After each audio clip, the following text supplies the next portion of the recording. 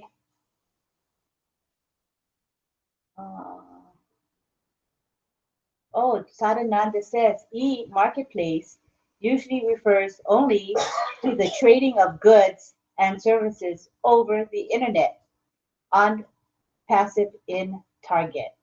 Thank you. Hi, Cynthia Deering. Greg is here. Greg Hill. Hold on one second. Okay. Greg is here. Hi. Mel Mel. Hi, Mel Mel. Hello to Cheryl Bess. Hope you're doing well. Cynthia Deering, hi. I see myself saying hi to everybody. Oh, Savad PA is here. Welcome, Savad. Nagaraj Gosabi, he logged in early as usual. He's usually one of the first to log in. And we have, of course, John Barilla, JJB Tin Man. Is he doing a song tonight? Or is that a rumor? Yeah, he's doing Imagine for Pam, remember? Imagine all the people. And hello to Mr. Bob Blue Jana. He says, good morning to all. Very nice.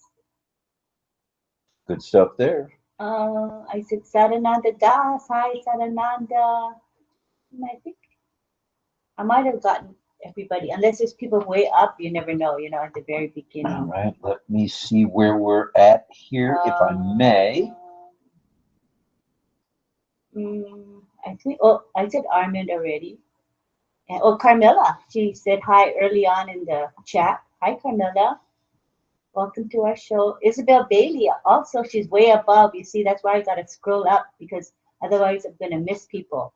Are we broadcasting? I don't see it on YouTube. Yeah. We are? Well, that's interesting. Where was I? Sarananda, Carmela. Olasumbo Kuye, hello. Welcome. Oh, that chat is so active. It's a lot of scrolling up I'm having to do. All right, I'm here now. I'm in the chat there. Hello to Greg Lakin. Anuj Verma is here. Michael Chad, of course, one of our grand moderators. Hello to you, sir. Which means I would say can't be far behind. Michael, there's probably a few other folks helping you out, and one would be Roy Davies. I wouldn't be surprised to see Karina Lance. John Barilla. John Barilla, of course, is there. And now I see Frank Rowe. I see Carmela. Kushal Pegu is also moderator. And Kushal Pegu is here. Frank Rowe is in the house. Greg Lakin's here, of course. And Anush is here. Sawan Singh Raiput is here. Welcome to you, sir. It's good to see you. Nagaraj Gosabi in the house. Welcome, sir. Glad you're here. And Daniel's Delivery is here. Okay, Double D, welcome. Manu Ranjana is here. And one of our dearest friends, Al Braber, is in the house. That's nice. He's on YouTube right now. That's nice. Al, we'd love to see you when you're up to it, brother. Yeah, when you come see us on the panel. I want to say hi to Ramshina. She's here with us every night. Hello, Ramshina. And Clover Kelly is in the chat as well. Just popped in. Sounds good to me. So, like I said, Al Praber is here. We miss you, Al. Come see us if you can on the panel. We'd love to hear your thoughts. Anytime you're ready, brother. All right. I'm scrolling a little bit further. Clover Kelly's in the house. Hello, Clover. Welcome. I see in our chat, our webinar chat, I see Jennifer Drummond. All right. JD. Hello to everyone. And now I see Les Hudson. He says, hello, everyone. It has been a day. Colonel Daniel Lee is in the house. Welcome, Colonel. We're glad you're here. I think. And Greg Lakin, as I mentioned. I think I got it. I think I caught everybody here, too. Okay, good. Very nice. Let me make sure. All right, here's what we're going to do. We're going to make sure we don't miss anybody in the chat with the chat filter with all messages. There are 24 of you right now in the live chat on YouTube. Let's take a peek here and see how many we got. Oh, yeah, 39 on a Saturday night. That gives us 63. We got 24 in YouTube. What I just said. Oh, okay. I thought you said. Yeah, 24 on YouTube and 39 here on OConnect. So not too shabby at all. We'll take 63 to 100 any day of the week. Not a problem. India will be waking up shortly, and ooh, we're going to be flooded with Indians here pretty soon. So thank you, everybody, for joining us. Like I said, there's 63 total. Let's see if we can get over 100 tonight. That'd be kind of nifty poo. And let's get after it here now. We got some more to talk about here. Okay, e-marketplace, the phenomenon. Let's talk communication, shall we? What are the communication tools of a marketplace? Well, I'm glad you asked. Messaging, chat, and email are the primary. Through the computer facilitates the interactions of buyers and sellers. Not just sellers, not just buyers, but buyers and sellers. And before we mention some of the more well-known marketplaces, let's talk security, shall we? I think we need to talk security because, you know, this is how, you know, things that are secure are important to us. And when it comes to buying and selling of goods, we definitely need good security. So let's talk a little bit about compliance. We talked about the communication, and before we mention the marketplaces, here's how the marketplace secures their transactions. And this, we feel, may be the most important thing when you go to buy something or go to sell something within the marketplace, the e-marketplace. All right. What takes care of securing the transactions? Ooh, PCI DSS compliance. The strict credit card and debit card security standards. Included here are data encryption. Oh yeah, got to encrypt that data. Secure networks, got to secure those networks. And access control measures. In other words, not everybody can just click a button and be in an e-marketplace, okay? You got to prove who you are, you know, and that's how it's done. So we'll talk a little bit more about the security in a minute, but strong customer authentication is the norm, is the rule, is the way it's done, such as 3DS protocol with 2 authentication factors, such as the password, such as biometric, which you'll see at the bottom almost every time you try to log in, or one-time codes for verification. Have you ever noticed when you go to your bank, they send you a code and say, do not share this code with anybody. This code is strictly for the user, and you, our friends, are the user. Yeah, so don't share your passwords. Don't share your password. Don't share your codes. Yeah. Don't share anything. Okay? And don't leave them lying around in plain view, right? No, that's important as well. So that's 3DS protocol. 2 authentication factors are passwords and biometrics, or a one-time passcode for verification. Okay. Now, your KYC, is that word familiar to you? Are those initials kind of ringing a bell with you on Pacifians? It should. Should be, because it sounds familiar to me, such as identity verification, address confirmation, and profile validation, which prevents the following. It prevents fraud. It prevents money laundering, which there's a lot of that going on in the world, and terrorism financing. We ain't financing nobody to blow anything up. Ain't gonna happen anymore. Those days have come to a screeching halt, if I might say so. Okay, then there's fraud monitoring. Ooh. That's the analyzation or analyzing of transactions, the patterns therein, how people do things on a daily basis, user behavior, which prevents fraudulent activities in real time. That's what this is about tonight. We're talking real time, we're talking real secure, and we're talking marketplace. Right here, right now, on the RobLynn Live or RobLynn Live Network. Ooh, yeah. What else is provided? Okay, we mentioned fraud monitoring. Okay, that happens every day and night, every minute. Dispute resolution mechanisms. What in the world are you talking about, Bob? Well, I'm glad you asked, Martha. In place to rectify any and all situations as a result of disputes. You have a dispute with somebody like PayPal, you have a dispute with someone like Wayfair, you have a dispute with someone like Amazon. Well, there are dispute resolution mechanisms in place. Yeah, you can call in, yeah, you can email in, and also you might have to wait. But be prepared for that, because that's how they get the resolution of the disputes, okay? Talking it through. Then there's payment service providers. Whoa, we know a little about that, don't we? And on passive and what they can do and how they can harm a company or a movement.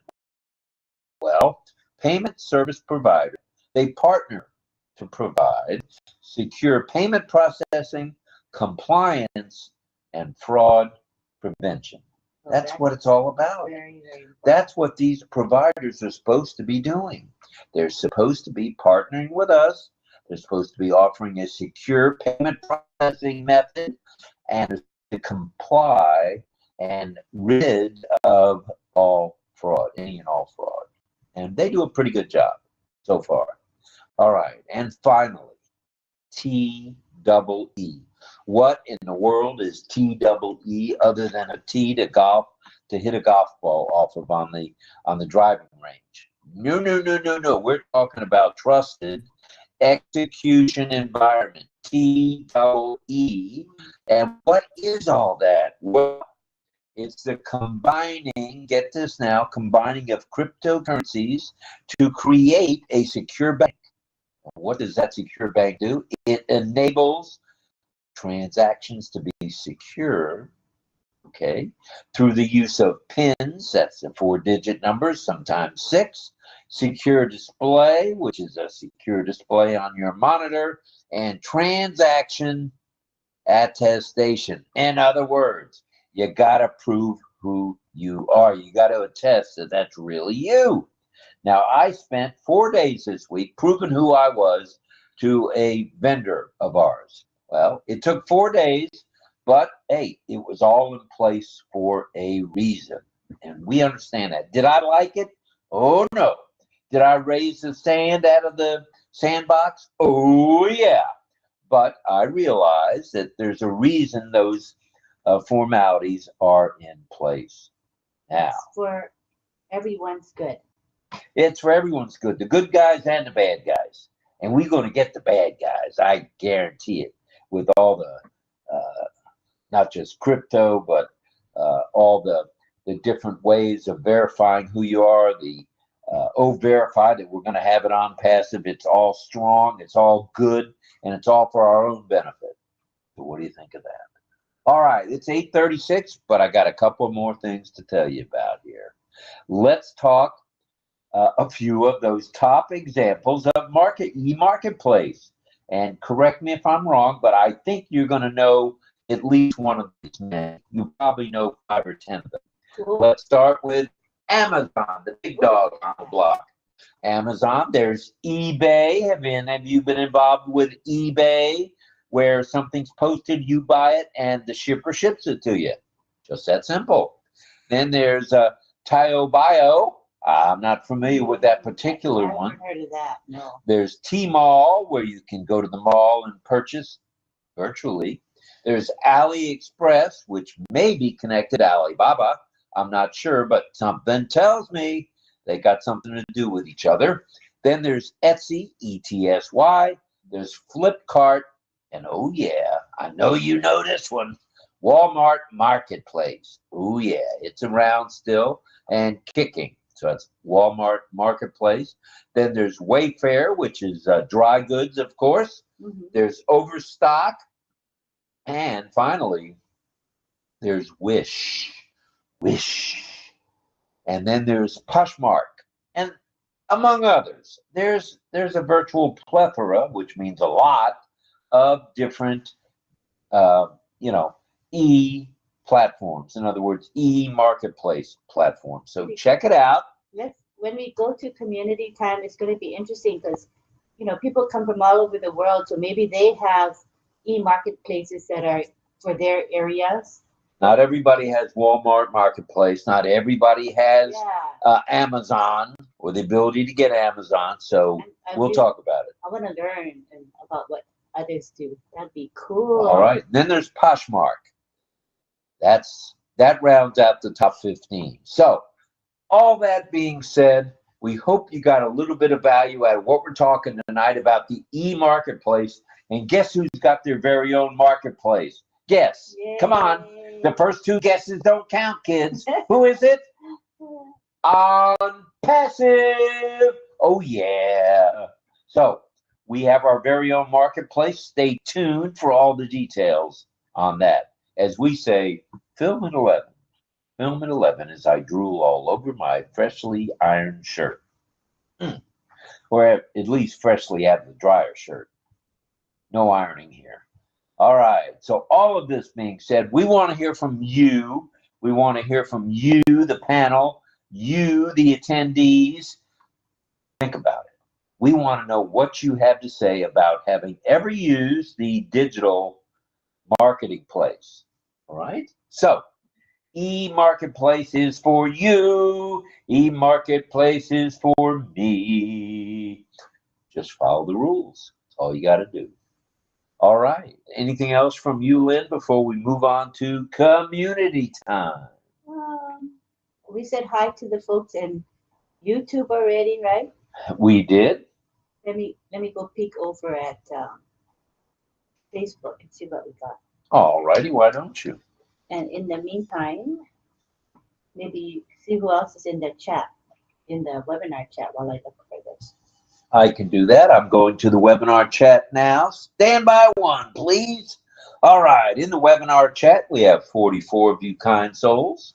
And we'll mention a few of you by name in case we missed you earlier. Here we go. There is Mohammed Ashraf Ansari, Franz Marcelin, of course. We hope you'll join us on the panel. Isabel Bailey's here. Michael Chatta, of course. Chris number 2 and Chris number 1 is here. Muhammad Kufar is here. Clover Kelly's here. She's moved on over to the big time with OConnect.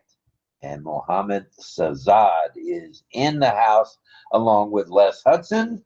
And Maridohu is here. Gregory Hill is here. Rabindra Kumar in the house.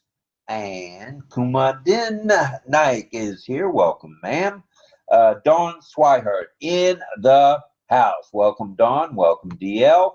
Frank Rowe in the house. My turn. Your turn? Yeah, my turn, because I'm going to talk about the Facebook folks. So in Facebook, we've got Assad. Hi, Assad. Nice to see you. I also see Kim Mills from Nova Scotia. I see Jose Lucio. And I see Caleb, who, hello. Chris Tizon stopped in. And Sadiq, CMCM. Thank you for joining us, all of you. And I'd like to say a special thank you to Mr. Francis Tay, even though he's traveling right now with his son and daughter to down under. I don't want to go into any details exactly for security reasons, but he is traveling and they're having the time of their lives. So thank you for that super sticker, Francis Tay. Thanks for the super sticker. Appreciate it, Francis. Appreciate you, brother. All right, go ahead, Lynn. You wanted to say a few more hellos? I did already. And I said hello to all the Facebook people. All right. We'd like to mention there are a couple of events tomorrow. Do we want to just tell everybody go to the back office and things will be posted in the back office? Yeah. Okay, so look for the usual things that are on Sundays in the back office. And we'll be back as usual tomorrow night, Sunday night, with whether it's rain, shine, or snow, sleet, or hail. RobLynn Live will be here. But we would Imagine all the people. We would like to mention a webinar that we are supporters of. In particular, it is the OPAI Future Internet Family. And that is hosted and co-hosted by 𝗗𝗏𝗃𝗃𝗃𝗃 and Sadananda and Dilip. And Francis will be the keynote speaker. And Francis who? Francis Sifute. Doggies, the Tay Master. The topic is Understanding SaaS Business Model, the Future of Unpassive. And that's going to be at 9:30 a.m. Eastern, 9:30 p.m. in Asia. So we'll be posting it in the RobLynn Live Messenger group as well as in the back office. So please join us. I think understanding the SaaS is something everyone needs to know. So very basic information, and it'll help you. So come and join us tomorrow at 9:30 a.m. Eastern. All right, sounds good to me. And we've mentioned everybody that's mentionable so far. We'll mention some more as we go. But now I'm going to X myself out so I can say a few hellos once you click some folks in. And how do we do that? Oh, there's a button to click on the left side, upper left side, or upper east side, as they say in New York, to where all you have to do is click on the little man with the speaker hanging out of his ear, and that is the speaker. Come to the speaker and be a panel link. All you have to do is click on it, and links Lynn right to you, and she'll bring you on board. We'd love to hear from many of you, whether you're new, whether you're old, whether you're bald, whether you're blue. Whether you're here every night or here just on a night here and there scattered. We'd love to hear from all of you. Very good. All right, so we would love to have you on the panel tonight. I think it'll be a great discussion. I'm really interested in hearing what people have to say. So we're going to enable that speaker request feature right now. Please come on down. Click that button. Tell us that you want to be on the panel. Come on down. We'll bring you right in. And Carmela says, do you, RobLynn? I do, Miss Schwartz. Do you, RobLynn Live would be the question. That's right. Okay, here we go. First to come in is Kiana Ratna. All from right, Kiana. New Guyana. Welcome to our show. Next to come in is JJB Tin Man, 𝗗𝗏𝗃𝗃𝗃𝗃𝗃𝗃𝗃. Welcome. Gregory Hill is coming in. Hi, Guyana. Namaste. Good evening. Namaste, sir. How are you doing, sir? How are you doing, ma'am? Namaste. Doing good, buddy. Hi, John, JJB Tin Man. There's the Tin Man. Are you singing tonight, or is that just some street talk? No.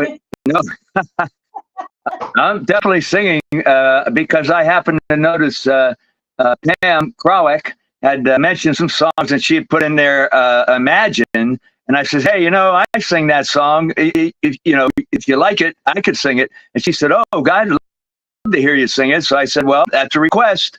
So I'm singing it for her tonight, Imagine, dedicating it to Pam. So, yes, I'm singing Imagine tonight. Yeah. Oh, can't wait. I love that song. Thank you, John. Awesome. All right, next we have Dawn Swihart and her husband, DL. McConaughey and Swihart in the house. Welcome, kids. And hi, Greg. Greg who? Oh, there he is. The Giftster, the Gift Meister, Taxi Gift Man. That's it. Gift Man. All right. Dawn. Welcome. Okay, and now we have Mel. Mel's coming in. All right. She never. Welcome, Mel. She's always with us. Glad you're here, madam. And next comes Carmela. Carmela, fire, coming in now. All right, we've got 32 right now in the chat, in YouTube. Not too shabby, kids. Very nice. Very nice panel. Thank you, you guys. I agree. All right. Hi, Carmela. Carmela Schwartz in the house. All right, welcome. Welcome, Mel. Mel's here too. All right. You got anybody else coming? I see one more, and that would be Srijit. Yeah, he's coming in today. All right, Srijit, welcome, sir. he can talk about India. I'm wondering what they do, who they shop with in India. I'm curious. Yeah, that sounds good to me. This is like the GIF, Greg. Like on your GIFs, it goes, Yeah, that's right. Okay, anybody else want to come down? Come on, you guys, coming down and talk about how you shop online. I am very interested. Hello to Bhuvaneshwar. Welcome, Bhuvaneshwar. See you in the chat. Awesome. Sukumar Biswas. We'd love to see you on the panel one day, Sukumar. You're one of our regulars. And I think that's it for new people. All righty, so the panel will grow as India wakes up. I don't think there's any doubt about that. Hello to 𝗗𝗿𝗶𝗃𝗃𝗃𝗃𝗃. Welcome, 𝗗𝗏.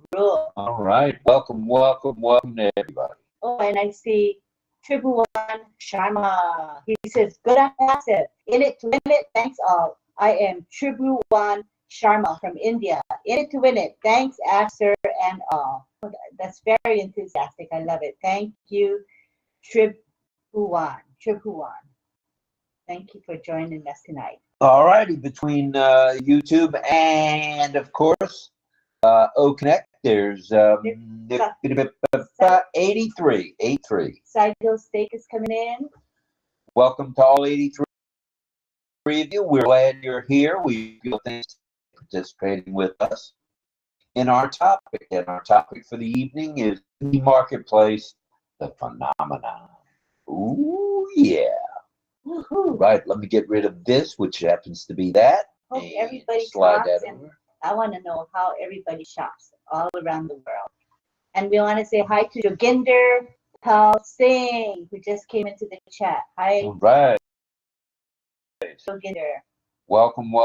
Glad you're here. And I want to say hi to Alan Carr, who is with us on Facebook. Welcome. He says, just got home from work. Hello, everyone. Hello to you, Alan. And hello to Raghu Gachi, who's saying, hello, brothers and sisters of the Unpassive family.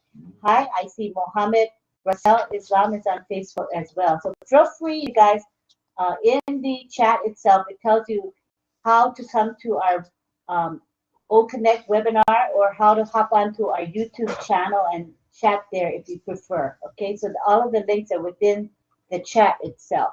I think I pinned it, so you should have access if you want to move to the webinar itself or to YouTube. Thank you. All righty then. Are we ready to take a peek and see if anybody's got something for us here? I believe we are. So what are the leading questions to help them? Well, the question primarily is, do you marketplace? Do you e-marketplace? Do you go to Amazon? Do you go to Etsy? Do you happen to go to Facebook Marketplace? You name the marketplace. Do you go there? And guess who's got one now? Passive's got their very own e-marketplace. So let's take a peek. Let's go around the room and let's start with Melanie Marcano. Go ahead, Double Mel. Hello. Good evening, Rob and Sister Lynn, and everybody else on the panel. E-marketplace is always my thing because way back, I actually was training for e-marketplace where we would have learned packets before the what you call it, the virus, whatever it was called, COVID-19. So they were doing e-packet where you get it sometime overnight. It's coming from maybe China or India, but they would get there very early. But they stopped it, I think, after the COVID. But online marketplace, that's normally where I would buy certain things, like Amazon for sure. And there's some, I don't buy clothes online because I don't know how it would fit when it gets there. But I was buying shoes there and I stopped because sometimes you find the size is not the size when it gets to your door. But yes, I love doing shopping online. Sometimes I even go on there and I put in the basket or in the cart, but never end up buying it. I just like to venture. I just like to see things. I like things. It's like online window shopping now. It's like, Yeah, you know, when you go to the mall and you just look at stuff but you don't buy anything. The same thing, right? But it's yeah. online. I love nice things. I go to Timu, whatever it's called, Wayfair, and I like I said, I pack my basket, but never touch the card to pay. So that's how much I like e-marketplace, Rob. That way you save money now, so you don't overspend. That's smart. Oh no, I don't spend. I don't even buy it, except Amazon if I need something. I don't spend. I just love the shopping spree. I just love to Fun go. stuff. Fun stuff. Thank you for that, Mel. Let's go to Carmela in Israel, please. Go ahead, Carmela. Hi. Hello, everybody. Hello, everyone. Nice to see you on the panel here. I do e-marketplace. Today I did. I do almost every day. It's nice not to go out from your home and to get everything to your home. It's easy peasy, as Ashufara said. Today my daughter came to me. We wanted to eat. So we go to the internet, we find what we like, and we invite it. And we eat a good food at home without going outside, without all the crowded around us. Here in my place, it was fun time with the best food, Asia food. I love Asia food. And she's special in what to choose, so she chose it. And we enjoy our time. I like the marketplace. It's come with the Corona, as Mel said, and since then, I become a specialist. What kind of food did you eat today? Asia food. Pardon? Asia. Asian, yeah, Asian, right? Asian Asian, food, yeah. What kind though? Like chicken or beef or vegetables? What did you eat? Sushi. We love sushi. Yeah. So we invited sushi, and she invited, I don't know the names. She invited everything. I just eat. I don't care about the names. Right. The eating is the best part anyway. That's good to hear, Carmela. That's lovely. Thank you for sharing. Thank you. Thank you. Coming back. All right, next up we have Don and DL.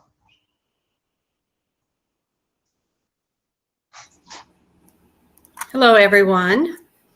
No, I love to shop at Amazon because I have 7 grandchildren, and that is so handy to order their birthday presents, and they ship it right to the door, and the kids love it. They love to get a surprise from grandma. And I buy a lot of bulk stuff too. I like to get my chia seeds and my flaxseed. I can get them by the pound through Amazon, and they'll ship them right to me. I don't have to go to my specialty store to get them. So, I mean, there's a lot of neat things you can get, and they can just send it to me. It's very convenient.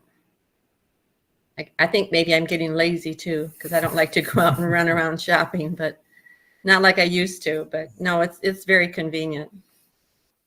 And you also save on gasoline, right, for the car. Gas is so expensive now, so if you don't have to get in the car, it's a good thing.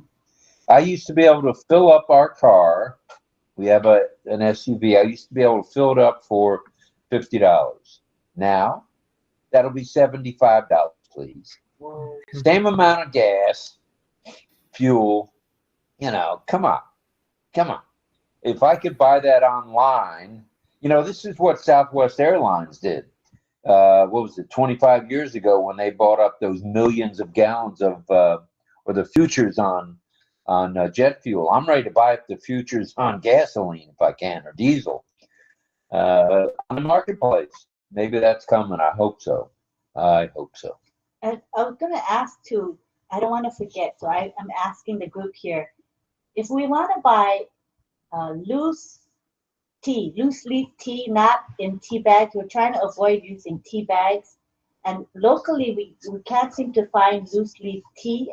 I think we'll want black tea for my husband, and for me, it's going to be like chamomile or something like that. If you guys know where we can get it online, I would like to know. Lynn? Yeah? Do you all have the bulk ban in the US? Bulk. B-U-L-K. Bulk ban. No, we don't. Because they have a lot of different loose leaf teas there. You probably have something close to that. Like in Canada, we call it the bulk ban, which is right near me.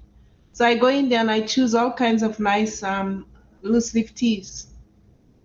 I'm pretty sure you probably have something similar in the States. You have one of those loose tea things made out of metal that you just fill it up with the tea and then put it in your cup? Yes, I have it's a little strainer. I even had a flask, but the flask broke. It's glass. It was long, and then I just put the little strainer holder with the tea in there, and it steeps. But the glass, I'm not sure what happened. It fell from my hand one day, it broke. So I still use the strainer though in any cup.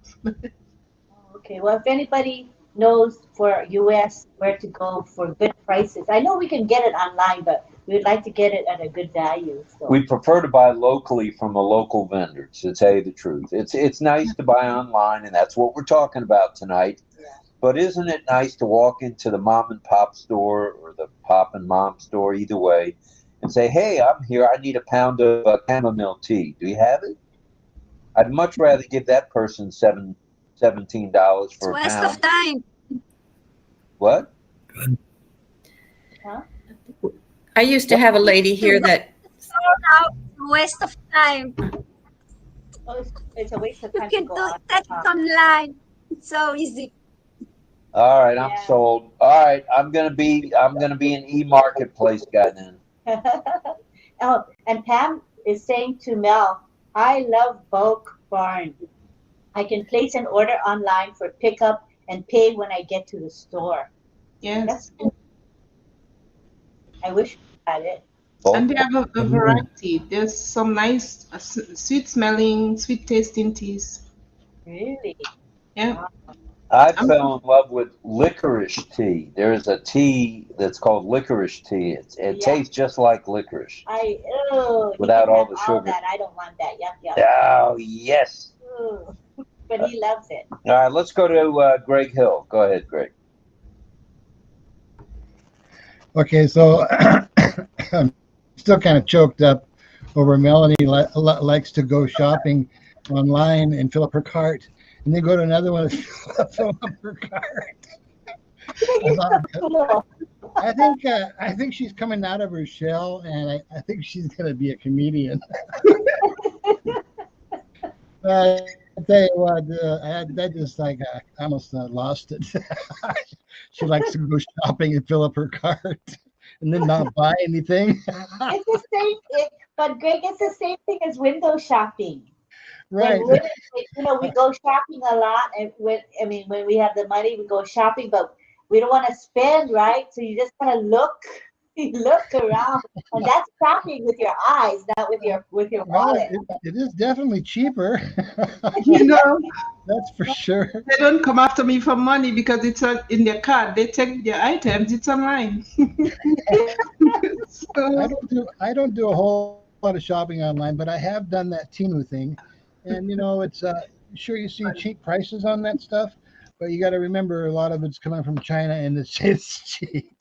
Now, hey, my wife being Japanese, when I remember growing up, everybody used to say, "Oh, the Japanese stuff, it was so bad," blah blah blah blah, and that was culture at that time, I believe, talking that way.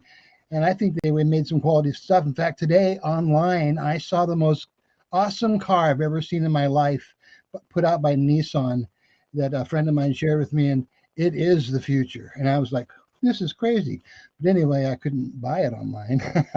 Anyway. Thank you. Wait a minute. Don't back the bus up a minute there. What kind of a Nissan is it?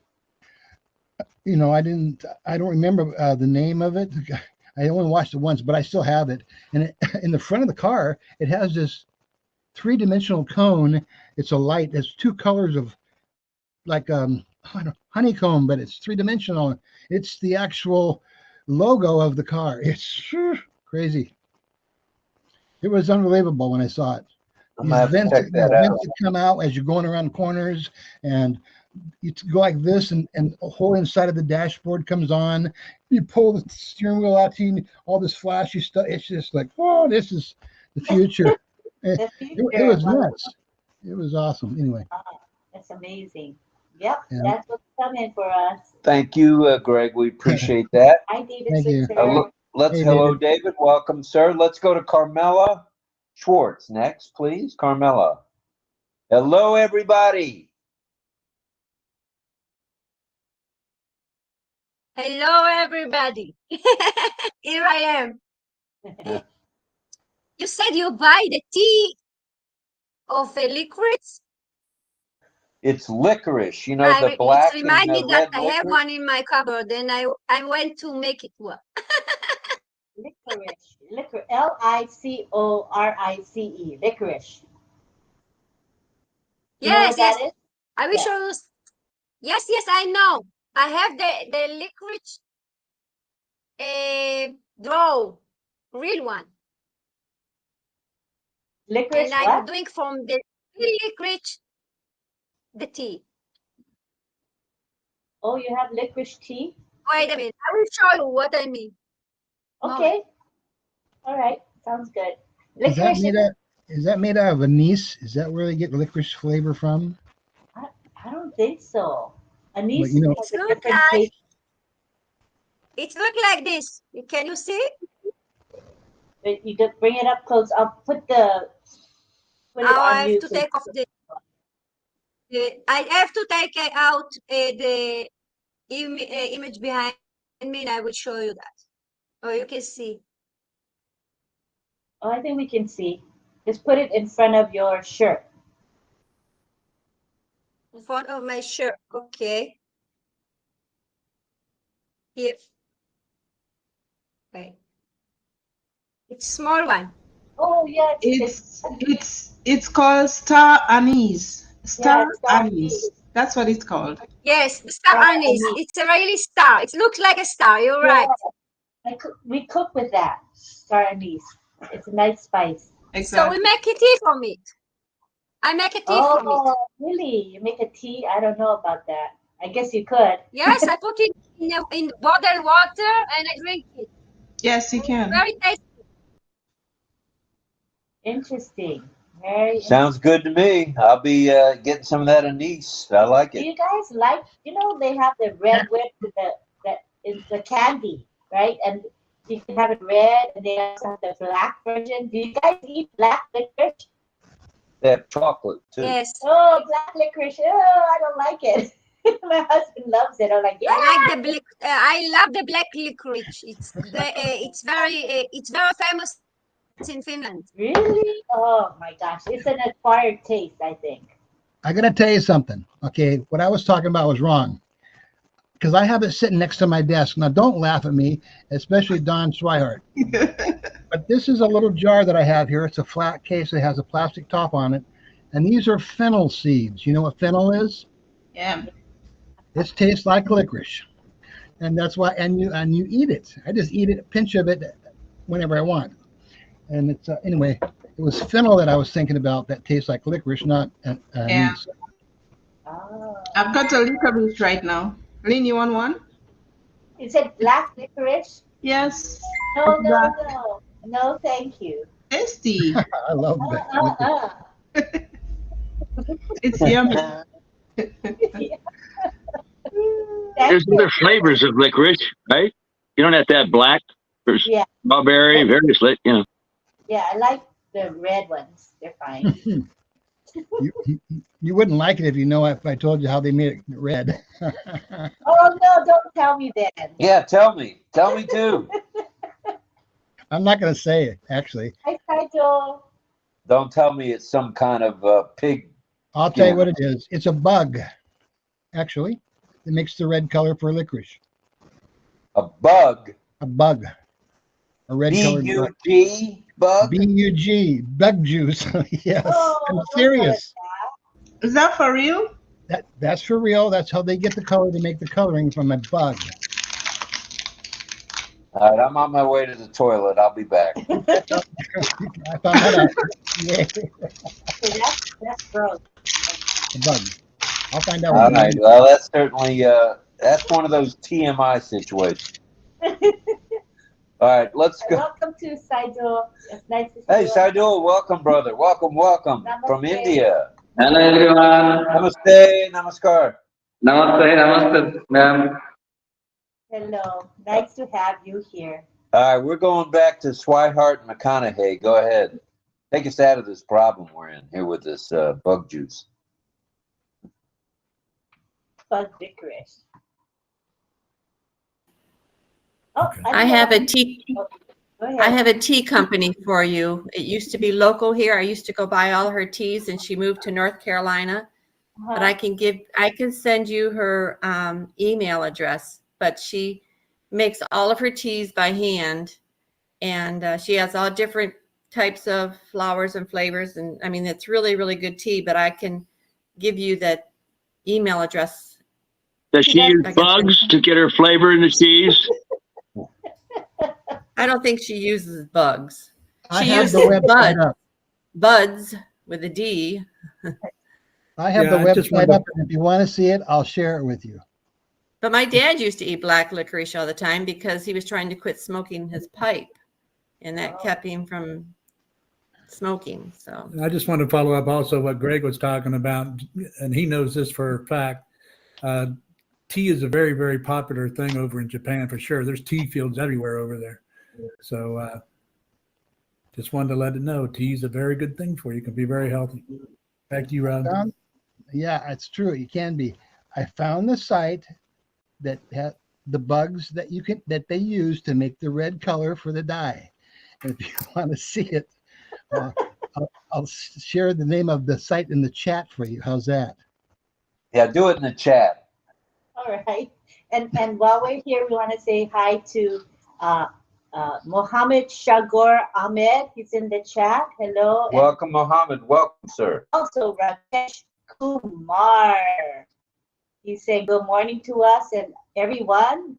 Unpassive is the best legal company in the world, he says. And the CEO, Mr. Ashmafar, is great and best legal company, CEO in the world. We are so in it to win it. That's a nice long paragraph there. He's showing his love and enthusiasm for Unpassive and Mr. Mufar. I want to say hi to 𝗗𝗿𝗶𝗃𝗃𝗃𝗃𝗃. He says hello to everyone. Nice to have people in the chat. That's for sure. Thank you for that. We've got 34 on the YouTube chat, and let me take a peek and see what we got. Yeah, we have a grand total of 54. That's 88 any way you look at it. Come on now. Call your neighbors, call your friends, call your enemies, call anybody that's got a phone, text them. If they've got Western Union, send them a Western Union. Tell them to come to RobLynn Live tonight. We're talking e-marketplace, bugs and all. We are talking e-marketplace right here, right now, live. We don't have any teachers for teaching sign language tonight, so we got more time for the panel. Let's just do chat, okay? So hop on here now. Are there anybody else coming in, or is that it? That's it. All right, we'll stick with this group. This is a fine group, if I might add. I would like to know, Carmela, you shop online. Do you shop at places that are different than Americans shop? Are there any special online places for you? I'm curious about that. Is she gone? I'm here. I'm here. Oh, she's there. I'm here. I'm shopping. I'm shopping in online. Sometimes it's. I don't want to shop. They just pump up, and they show me a video with something special, which I said, this I need. Okay. I'm taking off my credit card and I buy it. I see. Are there? I'm not chatting. I'm not looking for buying. It's pop up. Oh, if And the advertisement pops up and then you say, I like that, and then you buy it, right? yes, this is the way. So where do those I ads like that. pop I need up? it. It's something good. And sometimes I don't buy it, but it pops up again and again, and then I said, I want it. I will buy it. It's not expensive. So I invited it. That's where she sees the public It's ads. out from abroad. It's not all of them is from Israel. So they're all from all over the globe, right? Different parts of the world. Yes, all over the globe. They come for China, especially for China. China is the most e-market. Oh, interesting. China is a e-market. In Israel, people buy from all over the world. They go to Amazon. They go to some other places to buy, and the post have problem because too many baggage comes out from Israel, and they have a lot of problem with space. And they started taking in Israel money for. It depends on how much the cost you're buying. So the post take special money because you bring it from abroad. You have to pay. So sometimes it's not you don't want to buy because of the tax. It's too much tax. Yeah. So you prefer to buy something from inside the country, which is make it cheapest.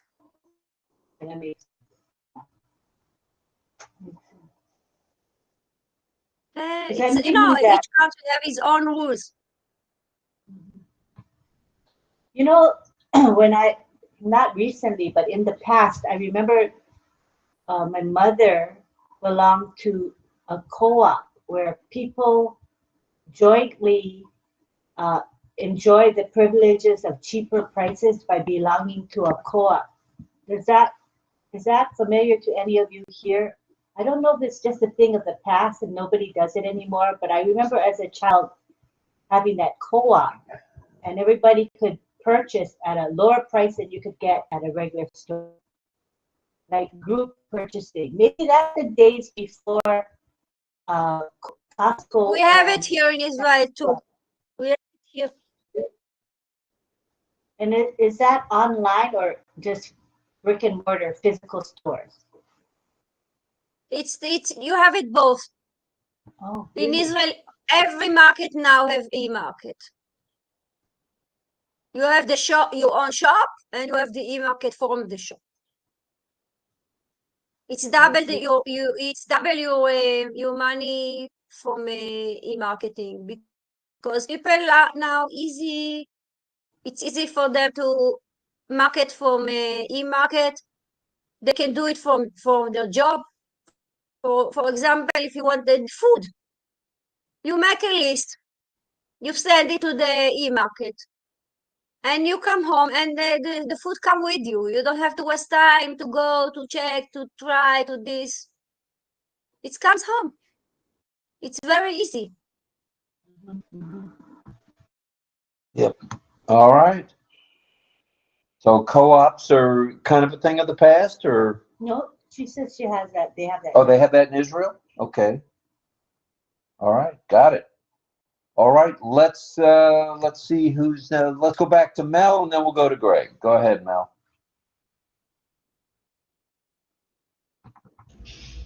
Yeah, to answer your question, Lynn, thank you, Rob. Sorry. To answer your question, they still have group purchase. When I was learning e-marketing with the marketers, they were showing us the big ticket item, where to go, places that people don't even know of, like Doma. I'm sure people haven't heard about Doma with the big time furniture, and they're good ones. Like they come from Asia or India or even Vietnam, and they would have storehouses in the States or in Canada or elsewhere where they would ship it. And then these storehouses would ship it over to where you are, to your address. And they're not bad. The prices are not bad at all when you shop online. The other thing they would have done is with the group purchase, again, it goes to the storehouses, and then from there, like I said, they get to package it and ship it over, because there's people who use their space. I think people still do.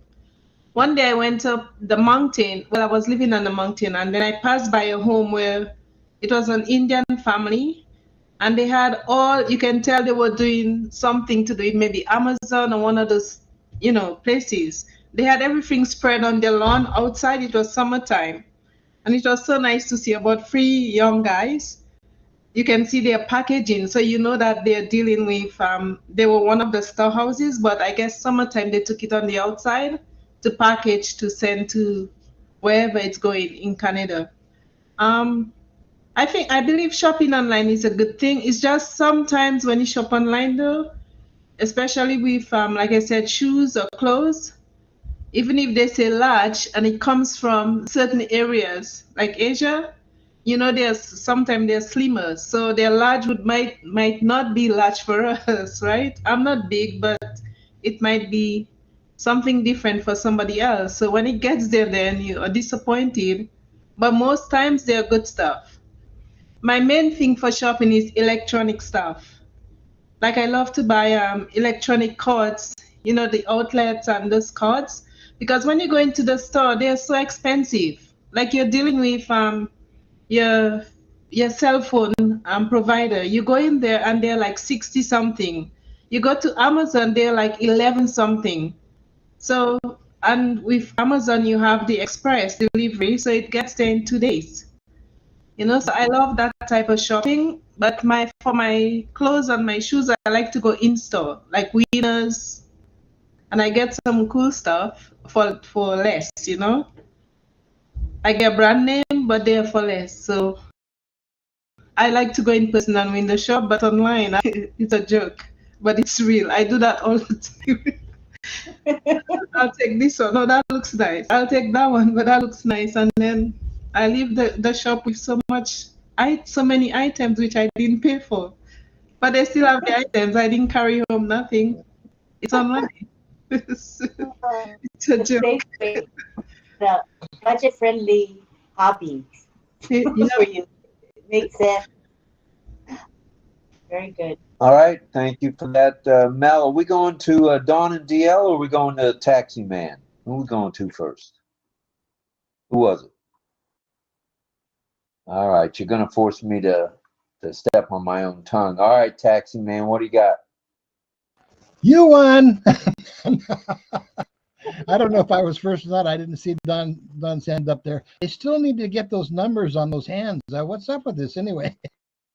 It's been requested quite a few times. I'll bet it has.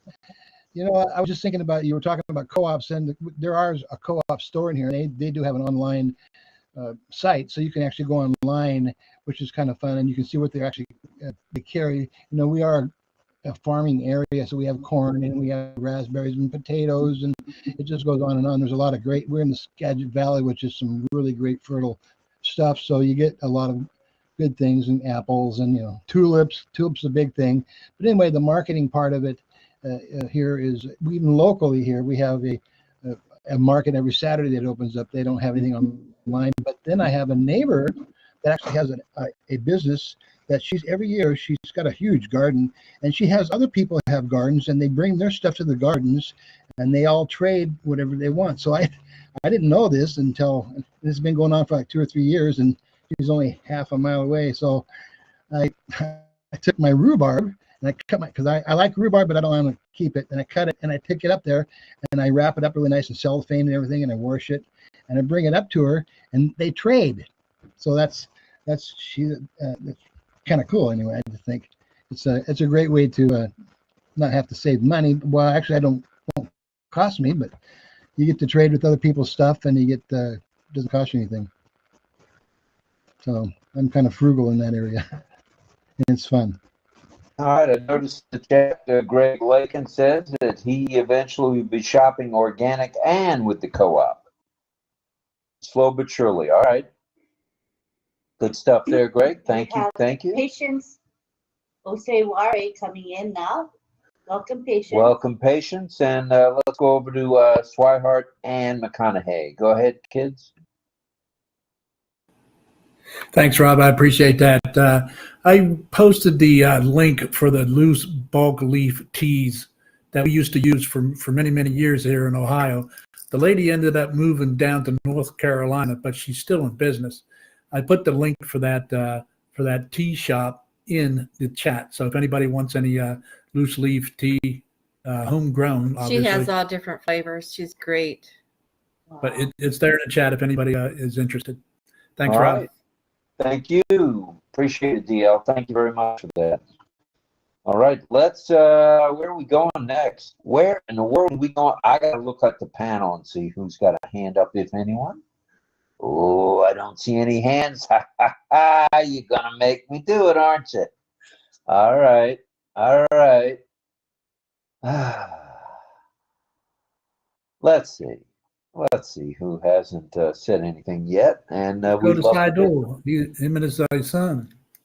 Yeah, hey, there he is. All right, 𝗧𝗲𝗰, talk to us. Say hello. So just so you know, he doesn't know much English. Right. But he's really, I'm happy he comes, even though he doesn't speak English well. He enjoys being around us, which is really nice. That's for sure. That's special. All right, we can come back to them. That's not a problem at all. Thank you for being here, 𝗧𝗲𝗰. 𝗧𝗲𝗰. All right. Hey, David Switzer, are you a tea guy or a coffee guy? And do you do anything at the e-marketplace? I'm a coffee guy. I like my coffee. Yeah, I like my coffee in the morning. All right. Are you a percolator guy, or are you a Keurig guy, or are you just pour instant tea, instant coffee?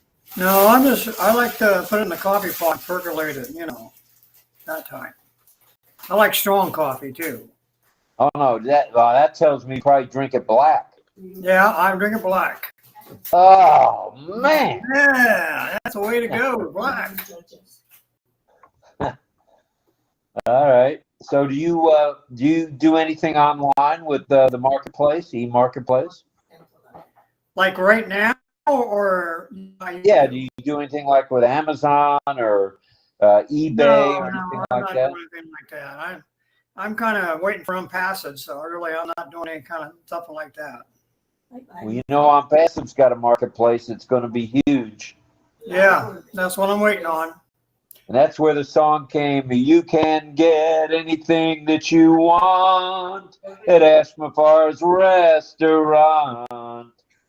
Thanks for the lead in, David. Appreciate it. All right, all right, all right. I see, it looks like Patricia Andriacola has joined the group. Yeah, we're discussing what she's going to teach tonight. Oh, she's teaching? Okay. I'm proceeding. I am a proceeding kind of guy. All right. He is signing. Can you tell me what, Rob? Go ahead, Carmela. Go ahead. Can you tell me what we are going to have in our e-marketplace? Well, what we are going to suggest? My understanding, other than the products and solutions that we have now that are coming, they'll go through the marketplace as well. But I believe Ash has hinted that we'll be able to sell products and solutions through the marketplace as well. Now, if any of you have heard differently, correct me. But I believe that's what Ash said, that marketplace will be for everyone. And, you know, if you want to sell toothbrushes in the marketplace, have at it. I'm pretty sure that's what's going to go down there, but I'm not 100% sure, to be honest. So, but if we're going to have a marketplace and it's an e-marketplace, we'll wait and see. We'll wait and see. We will wait and see. Yes. All right, and you know this this picture tonight, this video is like too crisp. I mean, I'm seeing all these whiskers on my face. I don't know. I was supposed to shave today and didn't yet, so shame, shame, shame. Yeah, that's what I'm talking about, Greg. All right, let's see. We talked to David Switzer. Who else are we going to talk to here? Oh, Patience, what do you got for us tonight? Are you an online shopper?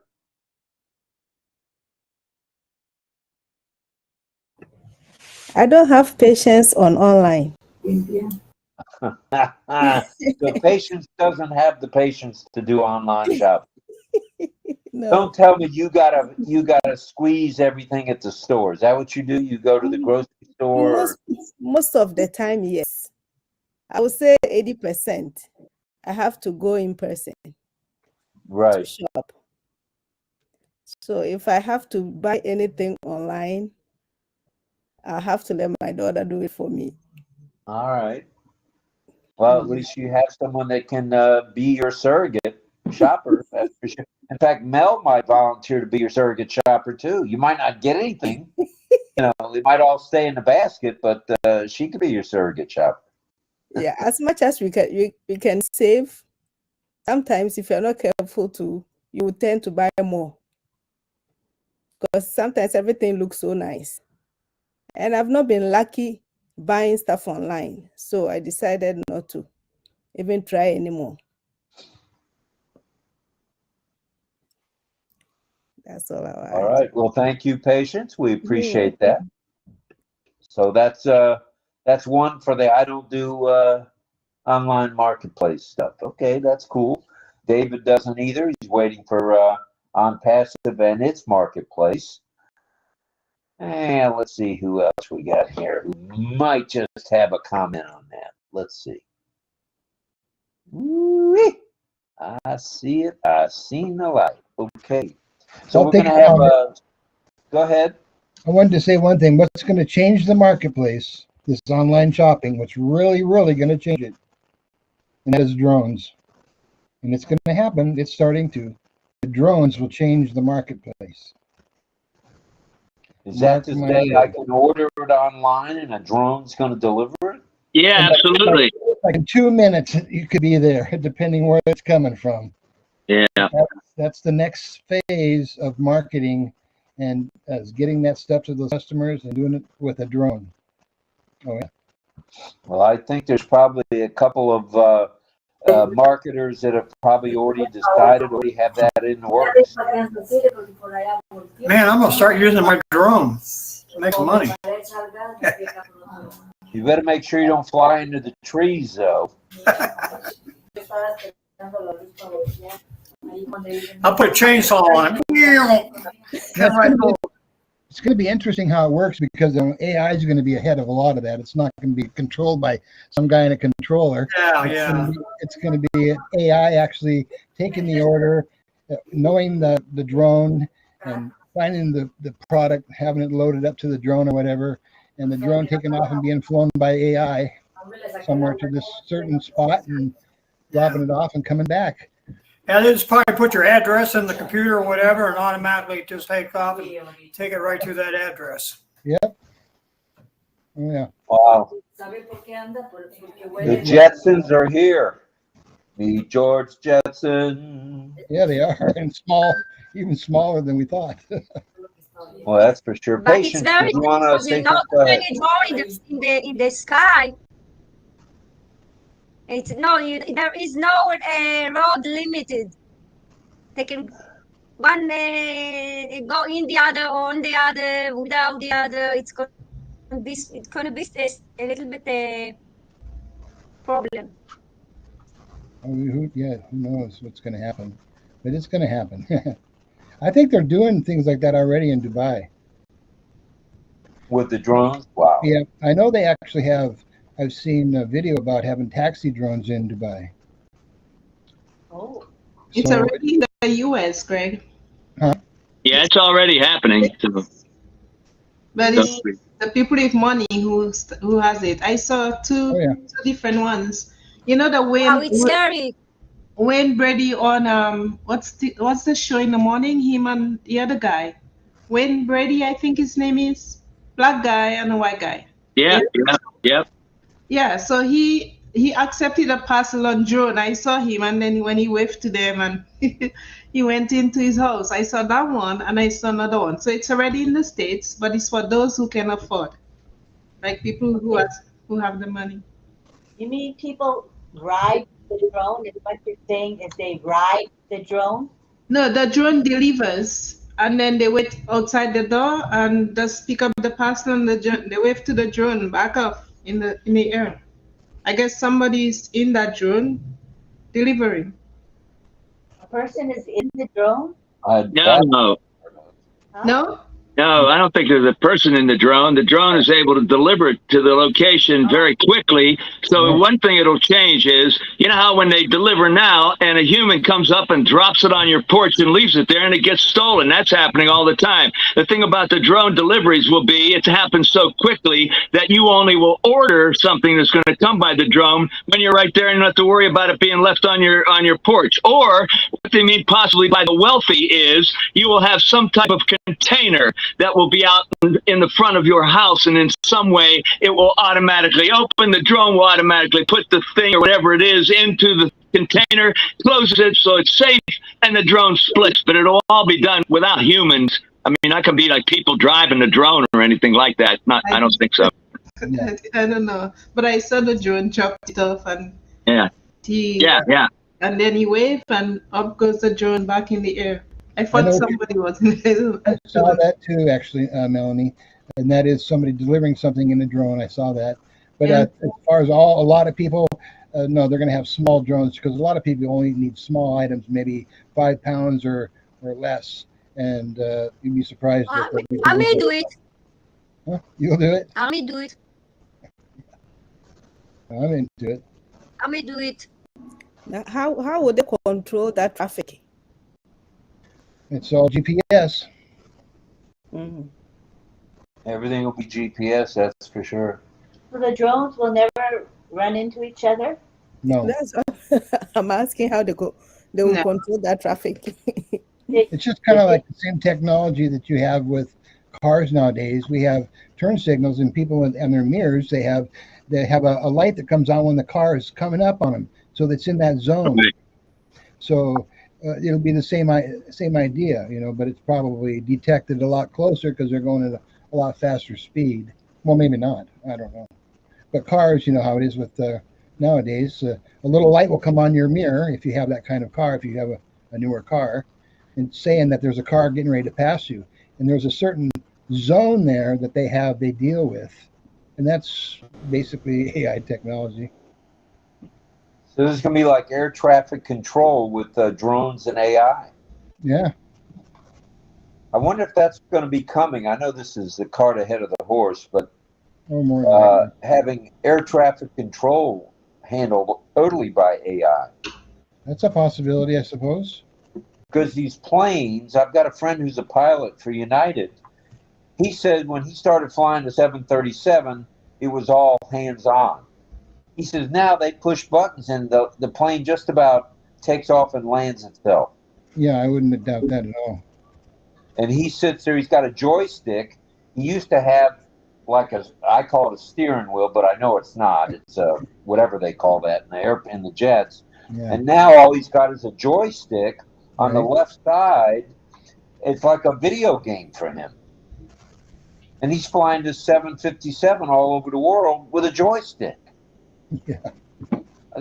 Unreal. So, I mean, that's just another area where AI is. I believe they have a call center. They have a call center for the drones. I don't believe the drone just take off. Probably they have a call center and they have codes and check the packages, the delivery areas. I would think so. Because, like controlling a drone, where are they controlling it from?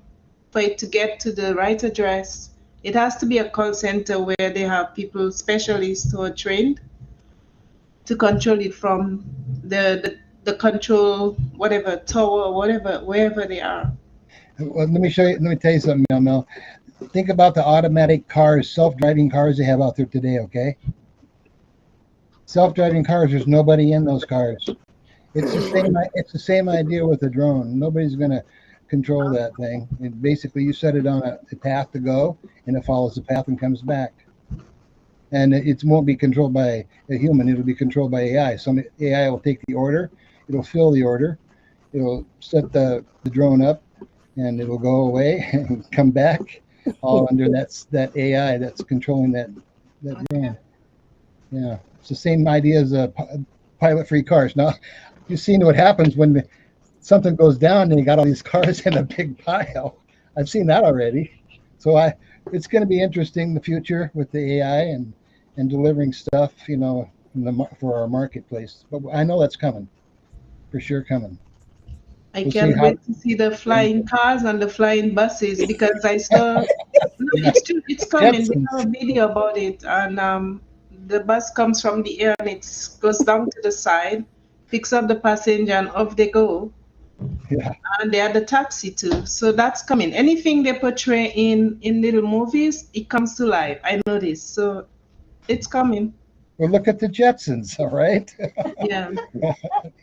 I've already seen video of self-driving cars with people in the car because they're the passengers, but they're not driving the car. And the thing you have to remember is there might be times when something's down, but still accidents and such will go down. It won't be more dangerous. It'll be more safe because it'll be less likely to, like driving drunk and things like that cause many, many accidents today.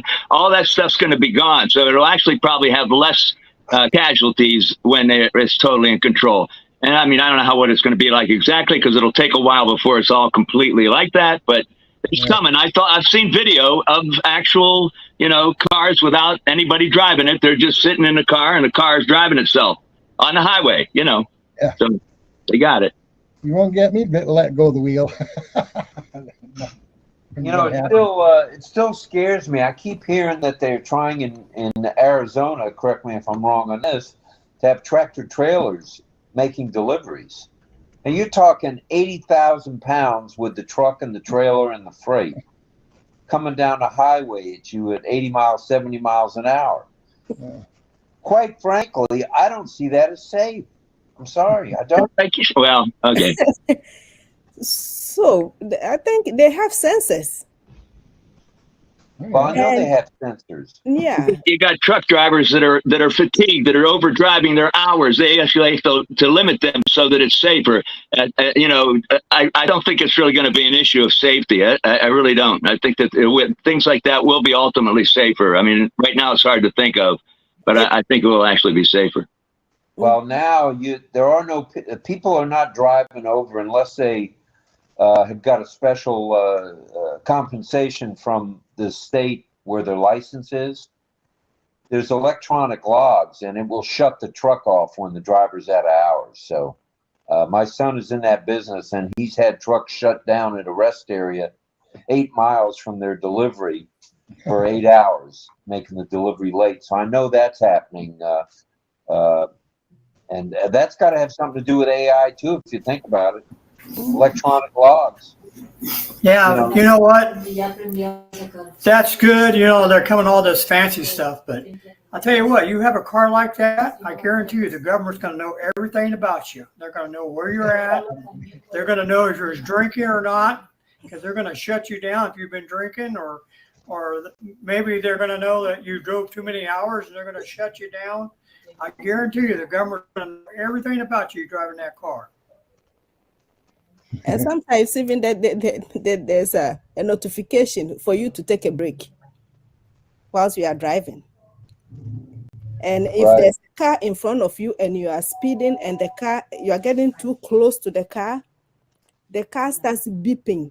And if you are not careful, it stops slowly for you. Yeah, we have that now. I mean, I noticed if I get too close in our vehicle to another vehicle, it starts braking. Mm-hmm. The braking process starts with me, my hands on the wheel, mm-hmm. and it starts vibrating. The next thing I know, we're stopping. So, yeah, if you break the speed limit, you're going to get a ticket for it, and you don't even need a copy there. And hunt you down. You're automatically going to get a ticket because you broke the speed limit. They've already got stuff like this. If you got the automatic payment when you're on the highway and you're going through the toll markets and all that, and a lot of people try to skip it. They take the pictures of the car, they got you, and then you get fined and all that kind of stuff already. It's already here. It's already here. They got everything. They know everything about you. So, if that's what makes you not use these things, then we don't use them. That's all. That's all right. I'll stick to my old vehicles. Tried and true. All right, I think we better get back on the marketplace. I'm sorry I took everybody on a tangent there. I get all worked up about this trucking thing because I don't care what. Well, I'm not going to get into it. How about if we move on? Let's get back to the topic of e-marketplace. And Francis wrote to us from he's off country from Singapore. So be Omar -MAR. So this will probably still just be for selling products. You're breaking up, Rob. I think somebody's got a mic open. So I want to clarify. So the two things that we're going to use to sell our products are marketplace and commerce. Mart is to sell. It's the company's going to sell its stuff like mugs and cups and stuff like that. It's sort of like Vistaprint. That's Mart.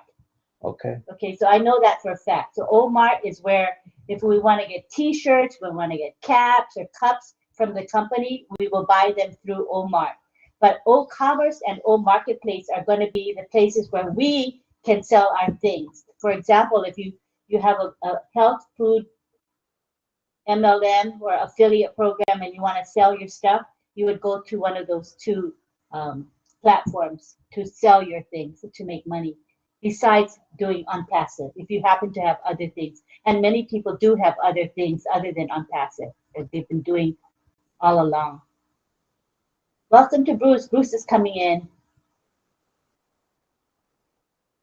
Okay. All right, I got it. Thank you. All right, back to me, and let's see any other hands. I don't see any other hands.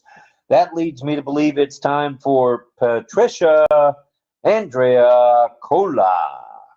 Patty.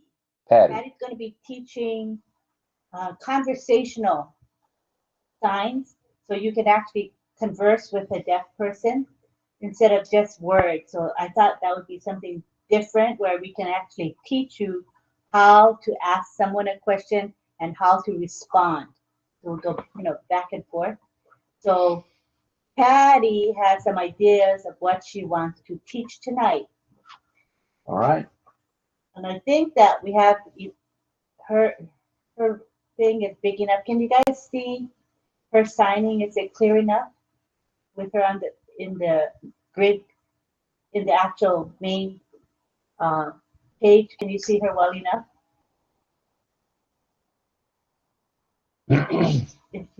Maybe Patty, come closer to the camera. Closer.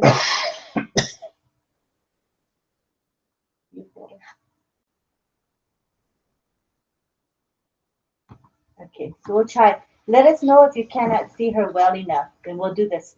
If not, we'll have the main screen and we'll have her on the side view if we need to.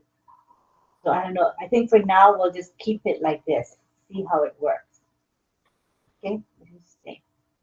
Okay. Go ahead. You can begin now. Hello. Not scroll up. We just stay. Same as now. We'll try to see how it works. It's okay. All right.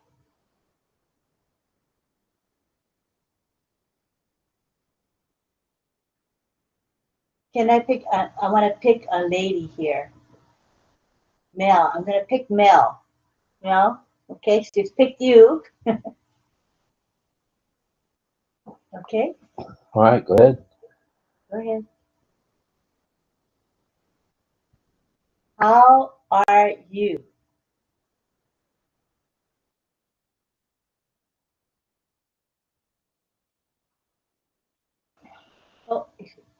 How you.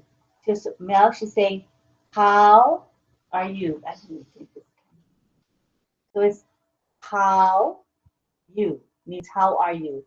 How you. And you want Mel to answer, right? To answer. Mel to answer. So what, maybe give her examples of what she could respond.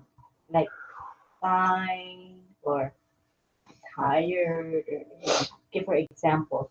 Okay, so maybe you could say fine. Mel, this shape pan. Fine. Can you see that? It's actually here, but it's hard to see on the camera, so we're putting it up here so you can see. But it's really on your chest. Fine. So Mel answered, fine. I'm fine. I'm fine. Okay? And then now, Mel, you ask Patty, how are you? How are you? How are you? How are you? And everybody can be signing along with us so you can pick it up. How are you? How are you? And she says, she points to herself, I'm fine. I'm good. I'm fine. Okay, so we're going to have now Patty, maybe, no, Mel, you ask someone in this panel, pick someone and you ask them, how are you? Who are you going to ask? Let us know who you're asking. You got to unmute. Yeah, Carmela. Okay, it's Carmela. This is Carmela, you guys, her sign name. Letter C, going down because of her hair, Carmela. All right, so Mel is asking you, Carmela, how are you? And now Carmela must answer. She says, I'm fine. Like this. Fine. The number 5 or the outstretched hand with the thumb touching your chest is fine. I'm fine. So now you guys can practice that, right? When you come to the panel and you see a friend, you can say, hello, Carmela, and you can sign, how are you? How are you? And Carmela will say, I'm fine, or whatever. You want to know other responses other than fine? What else do you say? If you're not, you want to say. Shalom, shalom. My camera is not going on. Oh, we're teaching how to say, how are you? And I'm fine. Can you see us? Yes, I can see you fine. Okay, we're right in the middle of teaching, so come and join us. Even if you're not on camera, learn with us. All right, so then other answers, Patty, other answers. Fine. Other.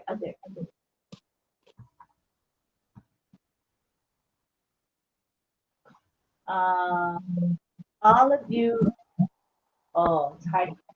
Okay, all right. You have to refresh. Try to refresh.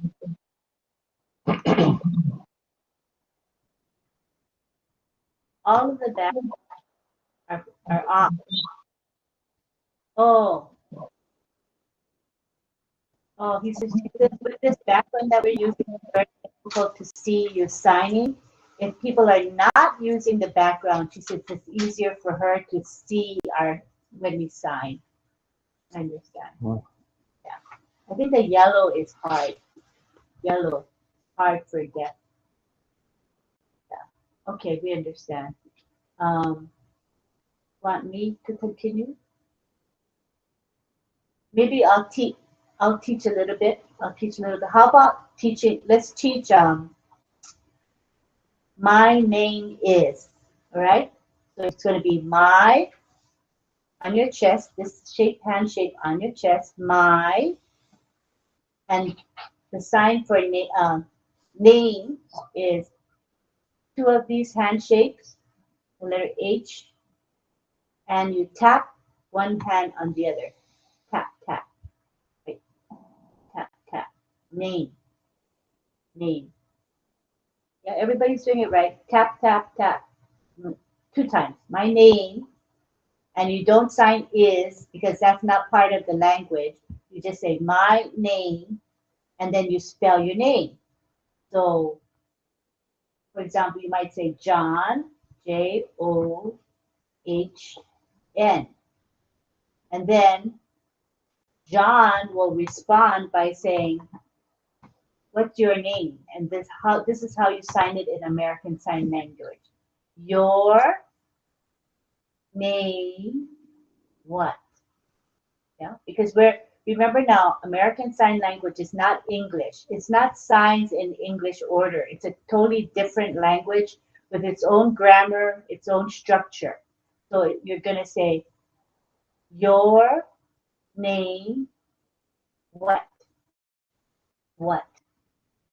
This hand shape with your palms up, what? So again, you say, your name what? Okay, so you guys can do that when you're on the webinar, even with the sound off. You can practice with each other. My name, and you spell it. So it might be G-R-E-G, and then you say, your name, what? And then you wait for the person to answer and spell their name.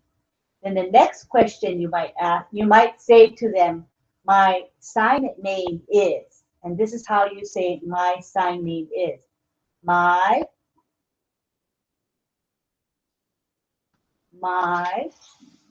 sign, this is number 1 in this direction. My sign, and you remember name, right? It's like this, name. And then you say your sign name, if you have a sign name. For example, like Carmela. So Carmela would say, my sign name. People sometimes say name, sign. Either one is fine. My sign name. And she'll go. So she's telling them what her sign name is. Mm-hmm. And then Carmela will respond, your sign name what? Your sign name what? And then let that person answer. So, and if you need a name sign or sign name, let us know. Patty and Deb and Cecil will be happy to give you a sign name. Okay? All right. So that's good. Is that good enough tonight? Yeah, for tonight, I think that's pretty good. Thank you, Patty. Thank you, Carmela. Thank you, Melanie. Wow. We're learning more and more and more, and it's all good. So yeah, thank you. Practice while when your the mic is off. You can still be signing to each other. How are you? What's your name? What's your name sign? So that'd be good. Good practice for everyone. All right, and if anybody wants a name sign, this is the right place to get it. And this is the Mad Hatter speaking right here. Mad Hatter. Patty can help you and give you a name sign or a sign name. Okay? All right. All right, thank you. All right, thank you. Thank you again. See, Patty says, this is my sign name. This is my name sign is P on the chin. The letter P. Taking it on the chin. On the chin. All right. That's Patty. What will mine be? Patience.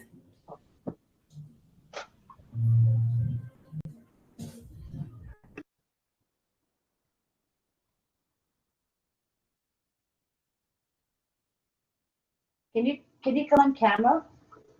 Or wave to her so she knows who you are.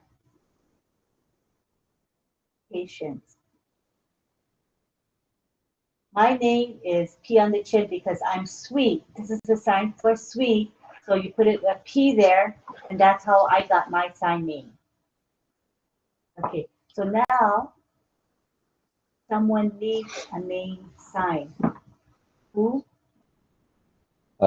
Patience. Patience. I'm trying to tell her. Oh. She understands. Patience. Patience. P-A-T-I-E-N-C-E.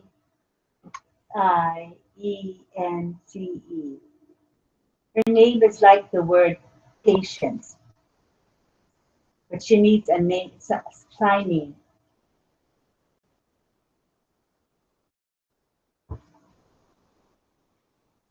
Patty, can you see? I think she's having a hard time speaking. Patty, Right. Can you see me signing? You see me signing? So, oh, we're freezing. Okay, we'll do it later on a better night with your better internet. Yeah, that's a good idea. Thank you, Patty. We'll do it later. I have to keep refreshing. All right, thank you. We'll give you a name sign later, okay, Patience? We'll do it later. Thanks. All right. Thank you. Thank Patience. Make sure you tune in. We'll try to get this done in the next day or so. Yeah. Okay.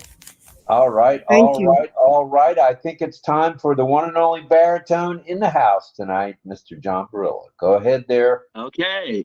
Imagine. Yeah. Yes. And also, I was going to say something about, it is possible to eat a lot of insects, but I won't go into that. We don't have time. Anyway, anyhow, so I'm going to sing tonight. It's by request for 𝗵𝗃𝗃𝗃𝗃. And it's Imagine. I actually sang Imagine before a while ago when I first started singing the songs. I don't know how many in it was, but I have sung it. But actually, I didn't think I did so well. So I'm actually glad to sing it again. I have another chance. Anyway, a little bit of info. Of course, it's a song written by John Lennon. And the thing is, though, it was on his, I believe, first album, or certainly an early one, because it's in 1971, just after the Beatles had broken up. So it's one of the songs that he wrote on his own, not with Paul McCartney, but he does give some credit to Yoko Ono, because it was actually inspired by one of her poems. And anyway, let's see. Best-selling single of his solo career. Lyrics encourage listeners to imagine a world of peace without materialism, without borders separating nations, without religion. I get freaked out by what? No religion? Because no, don't worry about it, because he's not saying a non-belief in a higher power or God. He's thinking it into a time in the future when all of these things, and if you think about it, there's a lot about on passive that is what this song is kind of imagining or hoping for. Because a lot of the organized things that we have, when we talk about the correction to the corruption, all the governments, all the corporates, all this stuff where they have all the wealth, the regular people, the people all over the world don't have it. That's what this song is talking about. So it's not talking in fact, I hesitated the last time to say much about it because of the fact that he has the lyric in the song, Imagine with no religions. People could get upset, but don't think of it that way.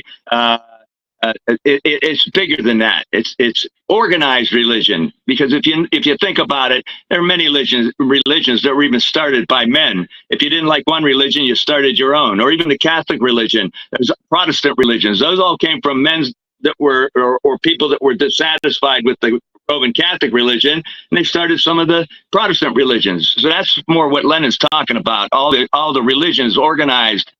Not so much the thought of what it is to be religious or spiritual or believe in a higher power.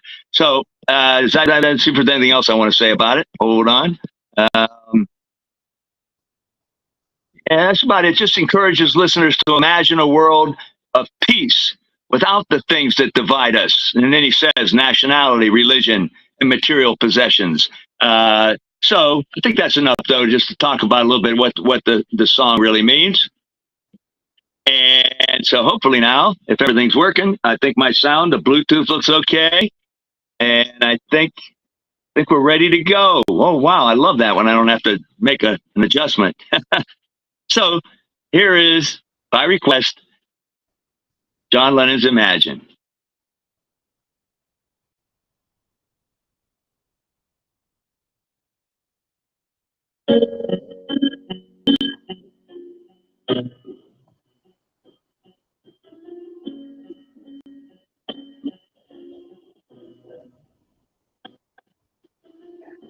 Imagine there's no heaven.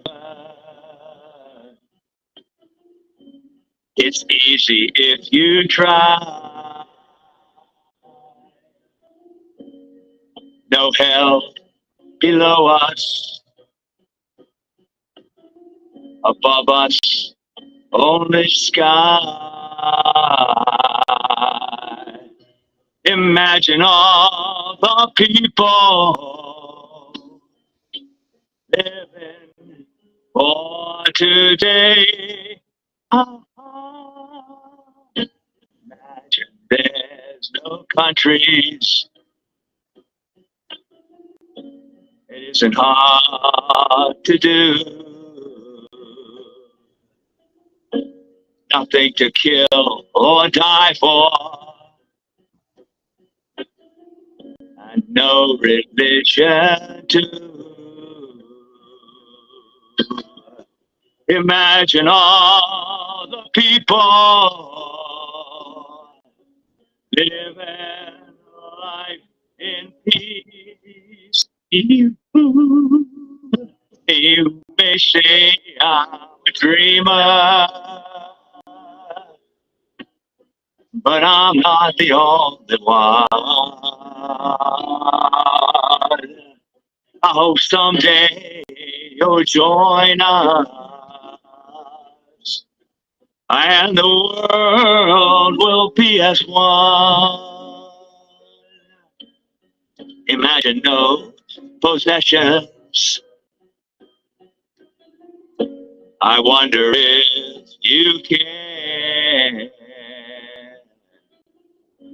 No need for greed or hunger. A brotherhood of man. Imagine all the people sharing all the world. You may say I'm a dreamer, but I'm not the only one. I hope someday you'll join us, and the world will live as one.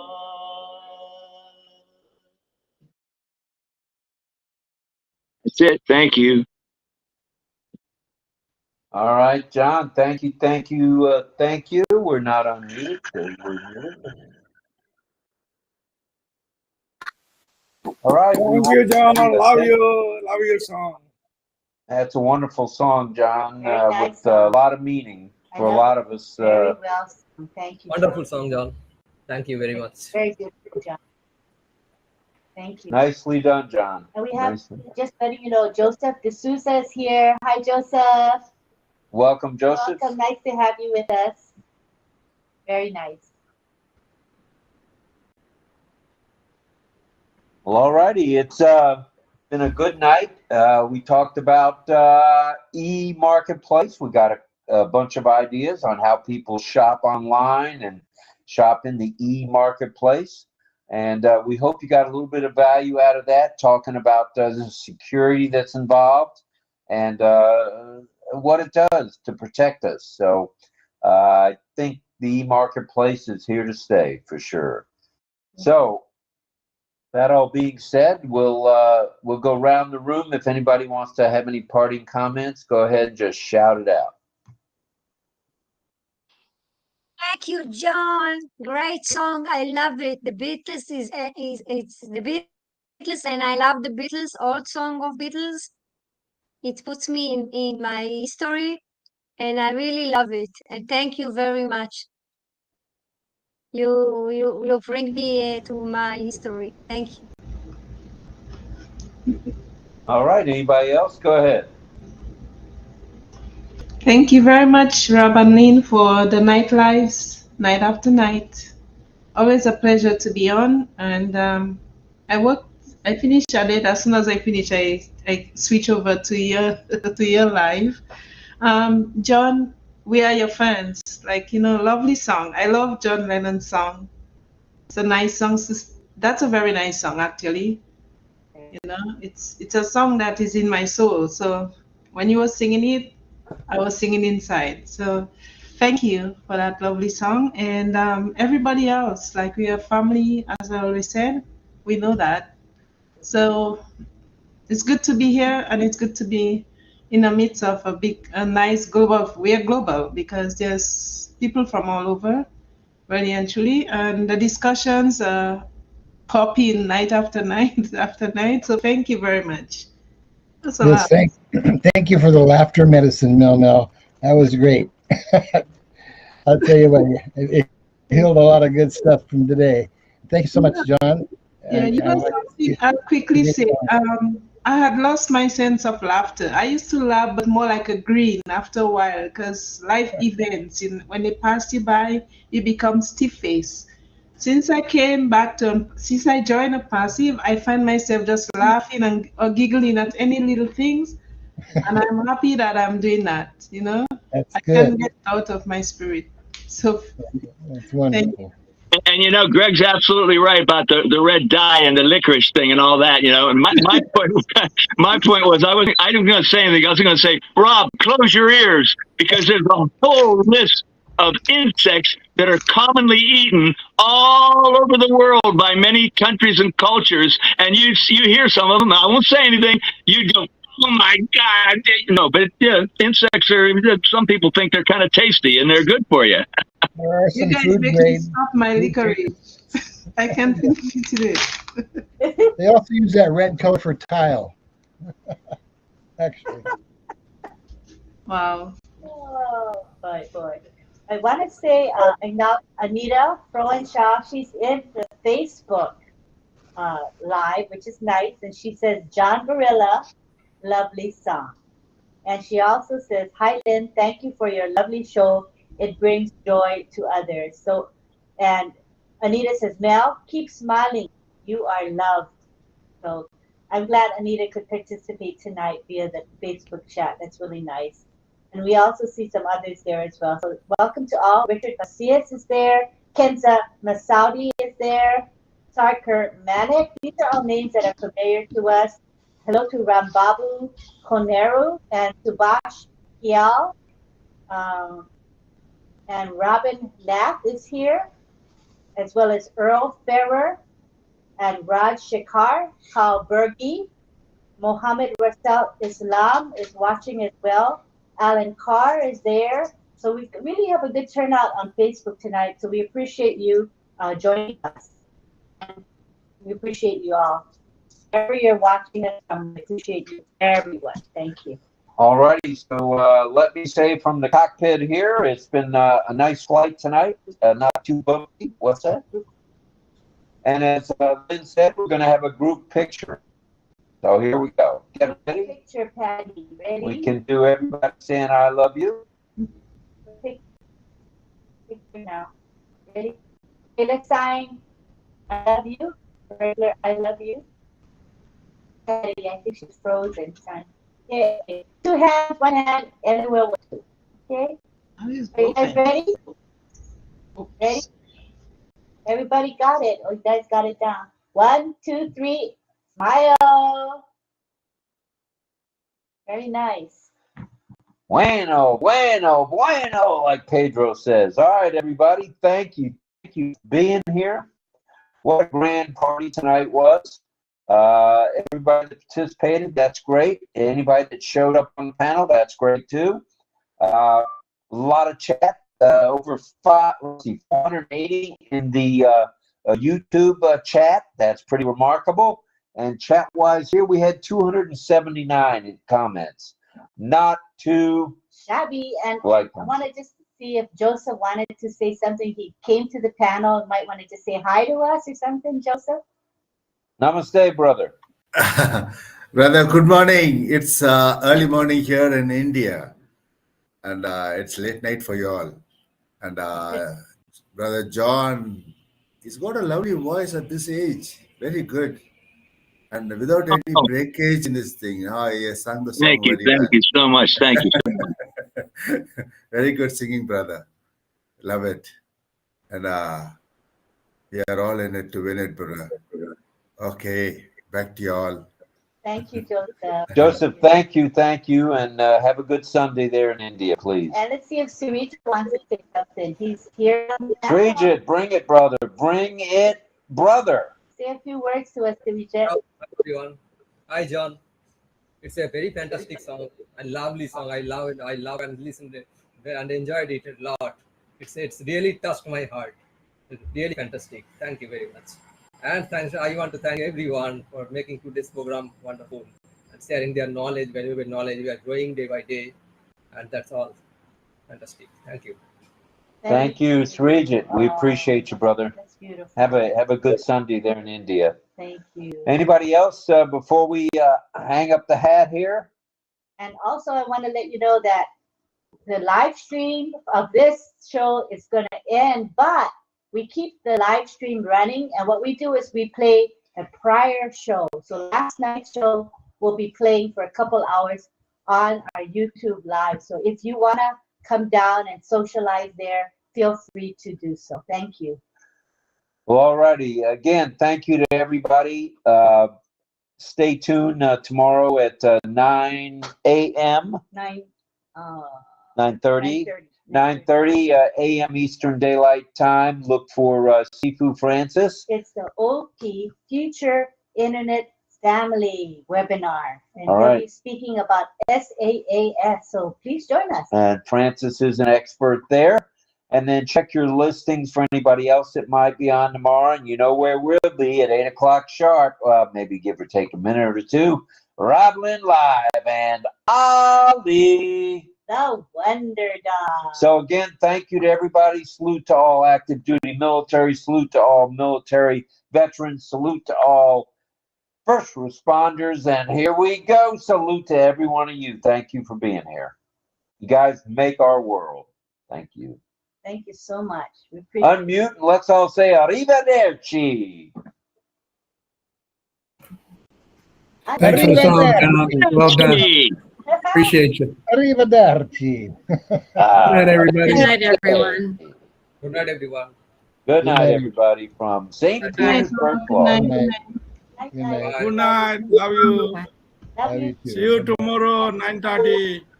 See you soon. Bye to all. On the count of 3. 2, 1.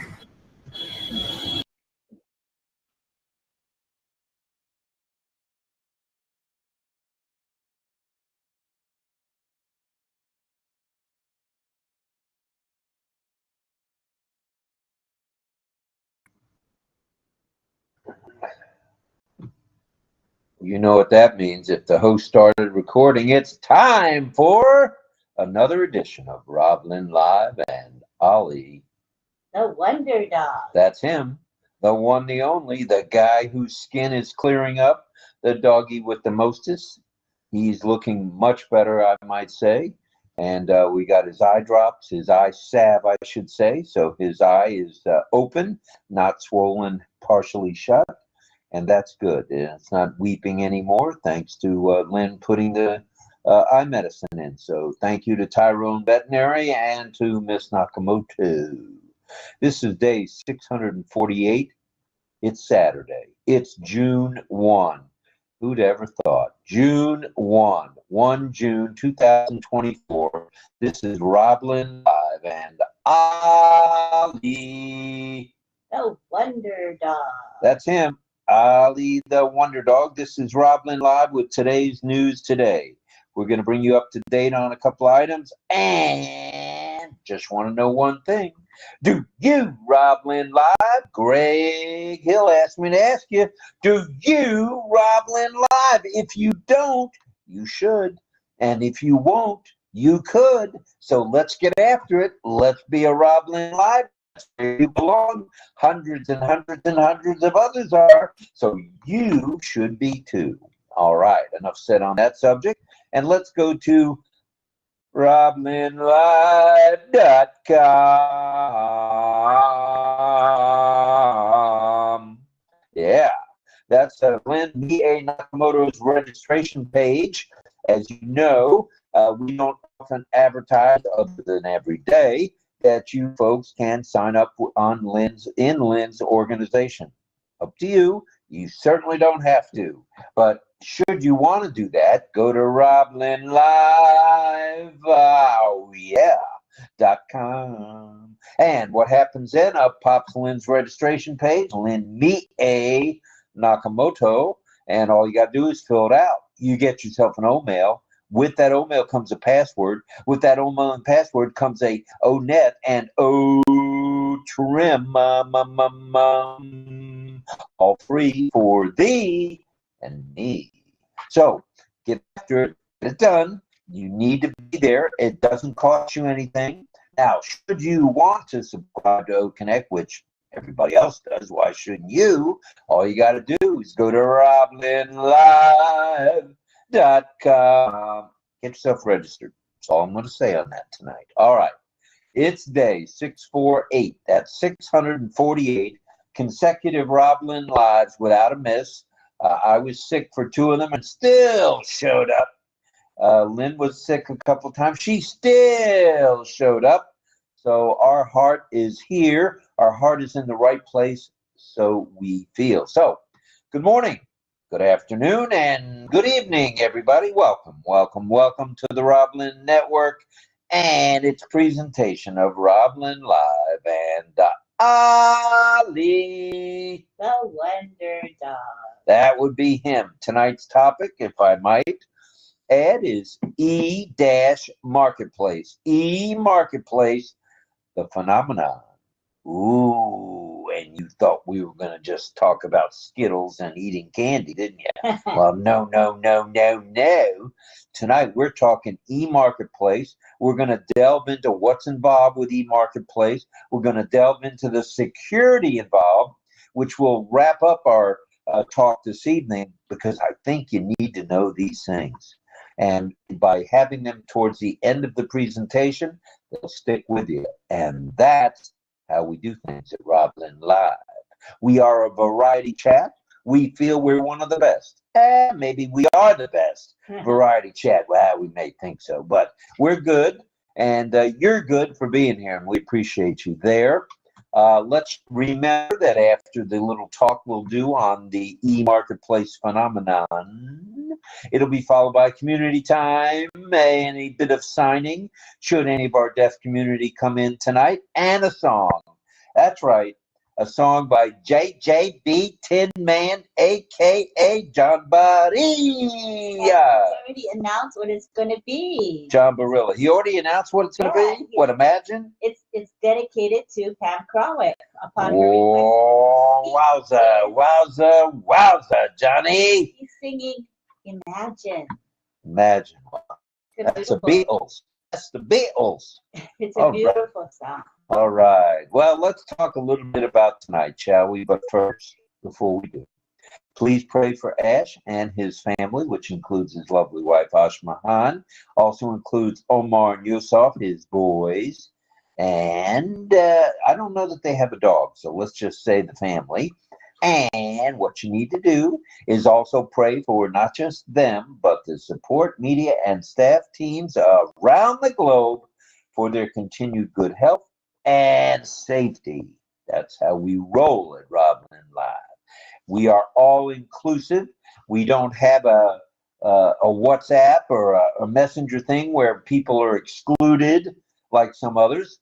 Everyone is welcome at RobLynn Live. So thank you for being here. Thank you for thinking of us that way, the way you do, most of you. And that's pretty good stuff. That's what keeps bringing us back for more, more, more, and more. So that all being said, if you know of anyone who is ill, if you know of anyone who is hurt, just send them some love and send them some light. And why not send them a prayer too? There you go. There you go. So send anybody you know, I don't care who it is, if you like them, hate them, dislike them, distaste them, whatever it is, forgive and forget, okay? We're on the same, we're in the same movement. The team is used a little loosely. Let's just say we're in the same movement. And we are moving on strong. We are moving on up just like the Jeffersons. Moving on up. Yeah, imagine. All right. Also pray for anyone you may know who is ill, injured, or what have you. Please, because prayer works. We've seen it in action already within On Passive. So keep up the good work. Now, without further ado, we have a few announcements. We'd like to make those now, if we may, s'il vous plaît. Let's remember happy birthday to Mr. Kamal. That's Mr. Mohammed Kamal. He is the COO of OP Technologies, also known as On Passive Technology, and he's the #2 guy. He may be #1. The way he does everything. But Mr. Kamal, happy birthday, brother. The newest 10-day extension for OConnect has begun. It's in full throttle. And O-Tracker, the free trial, has also been extended. So buckle up, Buttercup, and go see both of those parts of our On Passive movement. Got it? You got it. Is that right? Is that right? Migration without hesitation, you know the drill there. If you know of somebody who hasn't migrated, lend them a hand. Help them. Okay? Get them inside. They need to be inside this big dog movement called On Passive. All right? Check out the newest On Passive website, s'il vous plaît. Check out Muhammad William Nazal, affectionately known as Billy. No, we don't call him Billy. He's Mr. Nazal. Mr. Nazal has got a blog. He's got comments. He's got videos. He's got commentary. Speak to him on Speak to him when you can. Okay? He's every day. He's doing something new and different in X, not X-rated, X, which is the former Twitter platform. All right? Check out the newest On Passive website. Check out the newest On Passive YouTube channel. They're loaded both. They both are loaded. Log into your OES and check the ticker and the OPO Founders pop-ups for the latest news. That is the news. Today's news today often appears there. So check it out, Buttercup. Hop on and OConnect as a host or a co-host when you can. And if you know of anyone needing help, you know the drill. It doesn't take a pill. Just help someone out if you can. Yeah. That's our motto. Helping one helps us all. That's very true, Miss Nakamoto. So subscribe to OConnect when you can. Stay laser focused always, because each and every day things are changing more rapidly than Superman and his speeding bullet. All right? So be ready, be prepared, get ready to rumble. All right. Now, the topic of this evening is e-marketplace. Got that? E-marketplace. Has anybody gone to the e-marketplace yet? Oh, I would say everybody that's got a debit card has probably gone to the marketplace. Yeah. So that's our topic tonight. And just what is the e-marketplace and how it has become so much a part of everyday life. It's a phenomenon. And Ollie's question of the evening is, do you use marketplace in your daily life? Oh, I'd say the answer to that is probably a resounding yes around the globe. So I'm going to take a short respite.